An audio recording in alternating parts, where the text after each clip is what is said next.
안녕하십니까. 김민수의 빨간펜 시간입니다. 오늘은 시장이 미국의 대선 결과와 함께 거의 관망세를 보이는 가운데 그래도 어떤 바이든 후보의 조금 더 우위를 두면서 시장 흐름들도 계속 출렁이는 모습들인데요. 일단 개표 결과와 함께 시장의 변동성은 적어도 내일까지는 계속 이어진다는 부분들 확인하셔야 될 것 같고요. 아마 계속 미국 대선과 관련된 여러 가지 내용들 때문에 특집 방송들 많이 보셨을 겁니다. 그러다 보니까 오늘 빨간펜 시간에도 같은 부분들 준비하기보단 그래도 최근에 또 다시 움직이는 여러 가지 섹터에 대해서 한번 공부를 해보자라는 관점 쪽에서 오늘은 교육주 관련된 쪽의 동향들 한번 체크해보고 그에 따른 변화도 한번 확인해보도록 하겠습니다. 일단 교육주 관련된 쪽을 이제 바라볼 때 가장 먼저 중요한 부분들은 일단 인구 변화가 중요하겠죠. 교육의 대상이 아무래도 인구와 관련돼서 연관을 끼칠 수밖에 없다라고 하게 되면 이 부분이 가장 또 중요한 핵심일 걸로 보여지고 있는데요.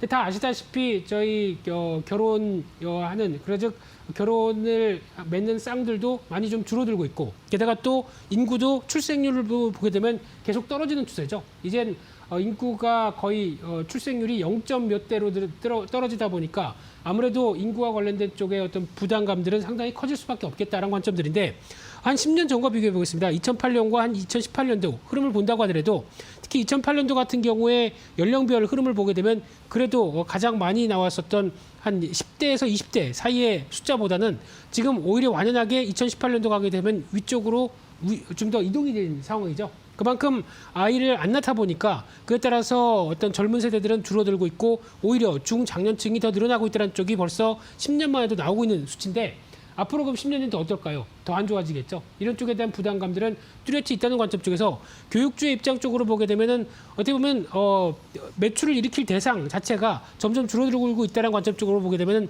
부정적입니다. 이런 부분들은 염두를 하셨으면 좋겠고요. 그런 쪽에서 보통 얘기하고 있는 저희가 학령 인구라고 그러죠. 즉 어느 정도 교육을 받아야 될 대상이 되는 인구들 같은 경우를 보게 되면은 일단 계속 떨어지고 있습니다. 한 2011년도만 하더라도 한 979만 명 쪽에서 지금 782만 명.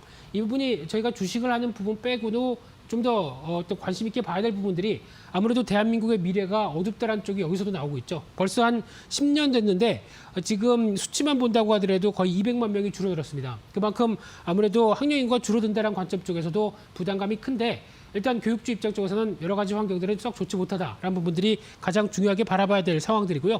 그렇게 되면은 일단 중기적으로 이런 인구 기반에 대한 동향들이 흔들리다 보니까 가장 그러면 또 교육주 입장 쪽에서는 그냥 손 놓고 있을 것이냐라는 부분들이 아니겠죠. 그러다 보니까 중국이나 베트남 그리고 또 동남아시아 이런 해외 진출에 대해서 계속 필요성을 느끼고 이쪽으로 확보되고 있다라고 하게 되면 아마 이제 앞으로 교육주에 대한 주요 매출원들이 국내뿐만 아니라 해외 쪽에서 계속 모멘텀을 찾는 업체들이 오히려 더 실적의 기회가 높지 않을까라는 쪽으로 바라보셔야 될 것 같고요.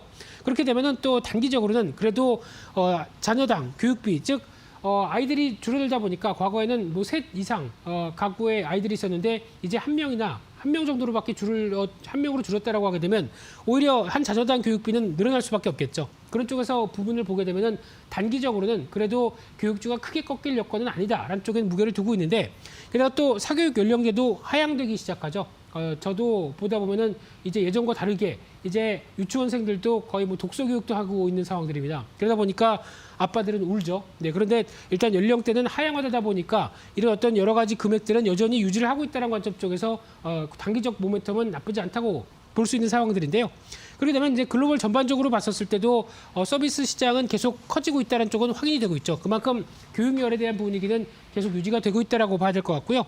그런 쪽으로 봤었을 때 글로벌 에드테크라고 하는 시장 쪽, 특히 이제 에듀케이션과 함께 테크가 같이 붙습니다. 그렇다는 얘기는 일단 그냥 저희가 보통 얘기하고 있는 교육의 오프라인 교육이 아니라 이제 어떤 IT 쪽과 접합하기 시작하면서 어떤 테크 시장까지도 같이 결합되는 이런 쪽이 나오기 시작하죠. 그래서 한 벌써 2018년도보다도 앞으로 한 5년 뒤까지 가게 되면 거의 2배 이상 늘어날 것이다라는 쪽으로 보게 됐을 때 이런 교육주도 앞으로 온라인과 어느 정도 기술을 또 IT 기술과 접목되는 여러 가지 변화가 앞으로 나올 것이다라는 쪽도 눈여겨볼 수 있는데요.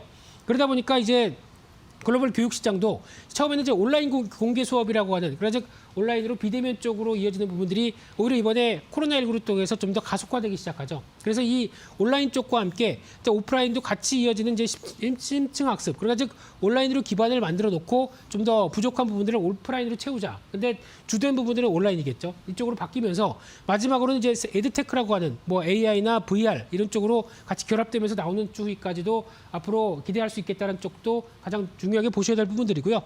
그런 측면으로 봤었을 때 이 코로나19가 좀 바꾼 게 아무래도 온라인 교육에 대한 추세가 강화됐다. 특히 줌 많이 쓰죠. 학부모님들은 아실 겁니다. 이거 설치하느라고 또 많이 애도 먹으셨던 걸로 알고 있는데 그러다 보니까 이런 온라인 교육이 추세가 되다 보니까 교육업체들은 단기적으로 비용이 증가합니다. 이쪽은 약간 단기적 관점 쪽에서는 아무래도 실적에 대한 영향을 끼치겠죠. 그런 쪽에서도 하나 특이하게 연결될 수 있는 부분들이 그래도 학습 열기가 꺾이냐 비대면이라고 해서 애들이 학교 안 간다고 해서 어느 정도 학원이나 사교육 쪽이 그렇게 떨어지느냐라는 쪽을 봤었을 때 다음 그림을 보면 확인이 됩니다. 특히 이번에 코로나19 사태로 인해서 여러 가지 자영업자들도 피해가 크다. 그래서 폐업률도 상당히 올라간다라고 하는데 오히려 수도권의 학원 폐업률을 보겠습니다. 지금 흐름으로 보게 되면은 작년보다 오히려 더 안 떨어집니다. 그만큼 폐업을 안 한다는 얘기겠죠. 그런 상황이라고 하게 되면 여전히 혹시 우리 아이가 학교를 안 가는데 그러면 좀 뒤처지지 않을까 싶어서 사교육은 좀 더 강화시키는 모습들이죠. 그러다 보니까 이런 부분들적으로 봤을 때는 아직 어떻게 보면 코로나19로 인해서 어떤 큰 타격들이 교육시장 쪽에서는 나오고 있지 않다는 쪽에 반증도 될 수 있습니다. 그렇기 때문에 이 부분도 한 번쯤 눈여겨보셔야 될 것 같고요.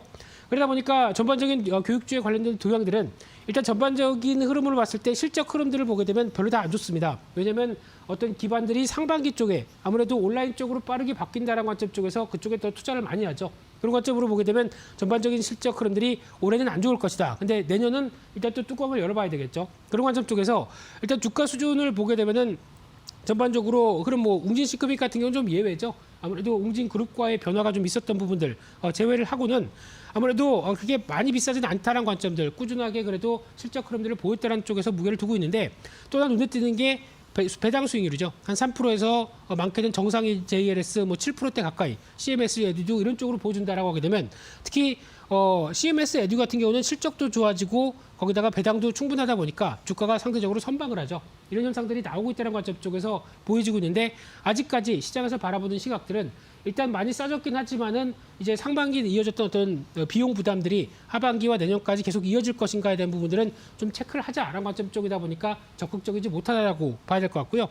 그런 쪽으로 봤었을 때 투자 전략으로 보게 되면은 일단 가치주로의 회귀 관점들은 높다. 왜냐하면 시장에서 많이 소외를 받았던 쪽이다라는 쪽에서 눈여겨볼 수 있는데 게다가 또 성수기죠. 교육주들은 항상 수능 쪽이 다가올 때마다 주가가 움직입니다. 그러다 보니까 이 성수기 쪽에서 한번 기회는 나올 수 있겠다는 관점들은 이어지고 있는데 하지만 이제 오프라인 쪽의 업체라든가 실적이 비용이 늘어나서 부진했던 부분들이 일단 아무래도 회복이 얼만큼 되겠느냐 이 부분 체크해야 될 것 같고요.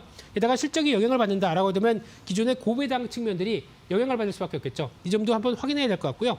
그래서 일단 추가 반등하게 되면은 또 마찬가지로 지난 금융주를 바라봤던 시각과 일단 비슷하게 어느 정도 배당 수익률 이상으로 수익이 나온다. 특히 성수기 때문에 변화가 나오면서 상당히 레벨업을 했다라고 하게 되면 일단은 또 챙기고 보는 게 좋지 않을까라는 관점적으로 일단 바라봐야 될 것 같고요. 중장기적으로는 여전히 인구 구조에 대해서 부담감을 느낄 수밖에 없다는 쪽 그런 쪽은 눈여겨보셔야 될 것 같습니다. 그래서 그래도 관련된 종목 섹터 쪽에서 한 종목을 찾으라라고 하게 되면 청담 러닝이 눈에 띄는데요. 앞서 말씀드린 것처럼 일단 해외 진출에 대한 성과가 나온다. 이게 아마 중장기적으로 교육주에 대한 어떤 승패를 좌우할 수 있는 대표적인 숙제라고 말씀드렸죠. 그러다 보니까 베트남 재학생도 증가가 되고 있고 중국의 신남향과 함께 조인트 벤처를 어느 정도 설립해서 이제 중국 쪽도 뚫겠다라는 입장이다 보니까 이런 부분들이 성과가 나온다라고 하게 되면 또 하나의 모멘텀이 될 수 있겠죠. 이 부분을 좀 더 지켜보시되 올해 실적도 그렇게 크게 떨어지지 않았습니다. 그리고 배당 수익률도 한 4.5%대다라고 하게 되면 부각을 받을 가능성이 있지 않을까라는 관점 쪽에서 눈여겨보셔야 될 것 같고요. 따라서 목표가는 23,500원, 손절가는 18,500원대로 대응한 전략 쪽에 포커스를 맞추도록 하겠습니다. 그래서 오늘은 지금 한창 이슈가 되고 있는 미국 대선과는 다르게 그래도 교육주에 대한 전반적인 흐름들 이런 쪽에 대한 섹터 중심으로 한번 체크를 해봤고요. 이와 함께 또 투자 아이디어들도 한번 점검을 해보시는 시간을 가졌으면 좋겠습니다. 그래서 오늘 준비한 내용들은 여기까지 해서 마치고요. 또 내일 찾아뵙도록 하겠습니다. 감사합니다.